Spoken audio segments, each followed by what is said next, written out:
গতকাল সন্ধ্যায় রূপালী ব্যাংকের চেয়ারম্যান পদত্যাগ করেছেন কারণ তিনি আর সহ্য করতে পারছেন না যে ইউনূস সরকারের লোকেরা জোর করে তাকে দিয়ে কোটি কোটি টাকা লোন পাস করাচ্ছে এবং তিনি জানেন এই টাকা কখনো ফেরত আসবে না। আজ সকালে প্রকাশ পেয়েছে যে ইউনূস সরকারের পুরো উপদেষ্টা পরিষদ মিলে গত ৩ মাসে সরকারি ব্যাংক থেকে প্রায় ৫,০০০ কোটি টাকা লোন নিয়েছে এবং তারা এই লোন কখনো ফেরত দেবে না, বরং নিজেদের এবং পরিবারের নামে বিদেশে সম্পত্তি কিনছে। গতকাল রাতে খবর পাওয়া গেছে যে ইউনূস সরকার গোপনে একটি বিশেষ টিম তৈরি করেছে যাদের কাজ হল সরকারি ব্যাংক থেকে টাকা তুলে বিদেশে পাঠানো, এবং এই টিমে আছে জামাত এবং এনসিপির শীর্ষ নেতারা যারা সবাই মিলে দেশ লুট করছে। আজ দুপুরে খবর এসেছে যে আসিফ মাহমুদ নজরুল তার পরিবারকে গোপনে লন্ডনে পাঠিয়ে দিয়েছে এবং সেখানে তার জন্য ৫টি বাড়ি কেনা হয়েছে, যার সব দুর্নীতির টাকায় কেনা, এবং তিনি নিজেও শীঘ্রই দেশ ছেড়ে পালাবে। আজ দুপুরে ব্যাংক কর্মচারীরা ধর্মঘট করেছে কারণ তারা আর সহ্য করতে পারছে না যে তাদের দিয়ে জোর করে ভুয়া লোন পাশ করানো হচ্ছে এবং তারা জানে এই সব টাকা চুরি হয়ে যাচ্ছে এবং শেষে তাদেরকেই দোষ দেওয়া হবে। আজ সকালে জনতা ইউনূস সরকারের অফিসের সামনে বিক্ষোভ করে বলছে যে তারা দেখছে কিভাবে উপদেষ্টারা মোটা হয়ে যাচ্ছে এবং বিদেশি সম্পত্তি কিনছে, আর সাধারণ মানুষ ক্ষুধার্ত থাকছে, এবং তারা দাবি করছে শেখ হাসিনা ফিরে এসে এই লুটেরাদের বিচার করুক।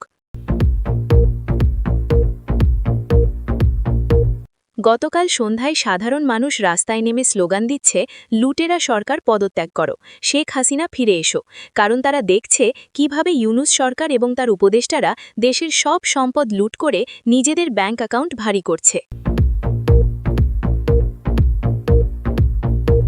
আজ সকালে আগারগাঁওয়ে জনতা রাস্তায় নেমে প্রতিবাদ করছে কারণ তারা জানতে পেরেছে যে ইউনূস সরকার তাদের করের টাকা দিয়ে জামাত এবং এনসিপি নেতাদের বিদেশে পাঠাচ্ছে এবং তাদের লন্ডন এবং দুবাইয়ে বাড়ি কিনে দিচ্ছে যাতে তারা আরামে থাকতে পারে। আজ সকালে গোয়েন্দা সূত্র জানিয়েছে যে আসিফ মাহমুদ নজরুল গত ৩ মাসে ৫টি বিদেশি ব্যাংকে কোটি কোটি টাকা জমা করেছে এবং এই টাকা এসেছে বাংলাদেশ ব্যাংক থেকে, যেখান থেকে তিনি অবৈধভাবে ডলার নিয়ে বিদেশে পাঠিয়েছে। আজ ভোরে সোনালী ব্যাংকের একজন কর্মকর্তা ফাঁস করেছে যে ইউনূস সরকারের উপদেষ্টারা গত সপ্তাহে ১,০০০ কোটি টাকা ঋণ নিয়েছে কোনো জামানত ছাড়াই এবং ব্যাংক কর্মকর্তাদের হুমকি দিয়ে এই ঋণ পাশ করিয়েছে এবং এই টাকা দিয়ে তারা দুবাইয়ে সম্পত্তি কিনছে। গতকাল গভীর রাতে জামাতে ইসলামের শীর্ষ নেতারা গোপন বৈঠকে সিদ্ধান্ত নিয়েছে যে তারা সরকারি ব্যাংকগুলো থেকে যত টাকা পারে লুট করবে এবং দেশ ছেড়ে পালিয়ে যাবে, কারণ তারা জানে ১৬ই ডিসেম্বর আওয়ামী লীগ ক্ষমতায় ফিরবে এবং তাদের সবাইকে গ্রেপ্তার করবে। গতকাল সন্ধ্যায় এনসিপি নেতারা একটি ৫ তারকা হোটেলে পার্টি করছিল এবং সেখানে তারা খোলাখুলি বলছিল যে তারা সরকারি টাকা লুট করে কোটিপতি হয়ে গেছে এবং এখন তারা বিদেশে পালিয়ে গিয়ে রাজার মতো জীবন কাটাবে। গতকাল রাতে জামাত নেতারা গোপন বৈঠকে হিসাব করছিল যে তারা কত টাকা লুট করতে পেরেছে এবং তারা খুশি হয়ে বলছিল যে আরও ২ সপ্তাহ সময় পেলে তারা আরও ২,০০০ কোটি টাকা নিয়ে পালাতে পারবে। গতকাল রাতে খবর পাওয়া গেছে যে এনসিপি নেতারা জানাজানি করে বলছে যে তারা যত খুশি সরকারি ব্যাংক থেকে টাকা তুলবে, কারণ তারা জানে আওয়ামী লীগ ক্ষমতায় এলে সব মাফ হয়ে যাবে এবং তাদের কোনো শাস্তি হবে না। গতকাল রাতে আসিফ মাহমুদ নজরুলের লন্ডনে ৫ কোটি পাউন্ডের বিশাল বাড়ি কেনার খবর ফাঁস হয়েছে, যা তিনি দুর্নীতির টাকায় কিনেছেন এবং এই টাকা এসেছে বাংলাদেশের সরকারি ব্যাংক থেকে, যেখানে তিনি উপদেষ্টা থাকাকালীন অবৈধভাবে লোন নিয়েছিলেন। বিস্তারিত সংবাদ। আসিফ মাহমুদের লন্ডনে দুর্নীতির সাম্রাজ্য। গতকাল রাতে একটি চাঞ্চল্যকর তথ্য ফাঁস হয়েছে যা প্রমাণ করে যে অন্তর্বর্তী সরকারের অর্থ উপদেষ্টা আসিফ মাহমুদ নজরুল লন্ডনে ৫ কোটি পাউন্ড মূল্যের একটি বিশাল বাড়ি কিনেছেন, যা বাংলাদেশি টাকায় প্রায় ৮০০ কোটি টাকা। এই বিশাল অঙ্কের টাকা তিনি কোথা থেকে পেলেন সেটাই এখন প্রশ্ন। গোয়েন্দা সূত্র জানাচ্ছে যে এই টাকা এসেছে বাংলাদেশের সরকারি ব্যাংক থেকে, যেখান থেকে তিনি উপদেষ্টা হওয়ার পর বিভিন্ন ছল চাতুরির মাধ্যমে কোটি কোটি টাকা ঋণ নিয়েছেন এবং সেই টাকা কখনো ফেরত দেননি। লন্ডনে তার এই বাড়িটি অবস্থিত মেফেয়ার এলাকায়, যা লন্ডনের সবচেয়ে দামি এলাকাগুলোর একটি। এই বাড়িতে আছে 12টি শোবার ঘর, 8টি বাথরুম, একটি সুইমিং পুল, একটি জিম এবং একটি বিশাল বাগান। স্থানীয় সূত্র জানায় যে এই বাড়ি কেনার সময় আসিফ মাহমুদ নজরুল নগদে 5 কোটি পাউন্ড পরিশোধ করেছেন, যা অত্যন্ত সন্দেহজনক। একজন সাধারণ অর্থনীতিবিদ যিনি সারা জীবন শিক্ষকতা করেছেন, তার কাছে এত বিশাল অঙ্কের টাকা কোথা থেকে এলো?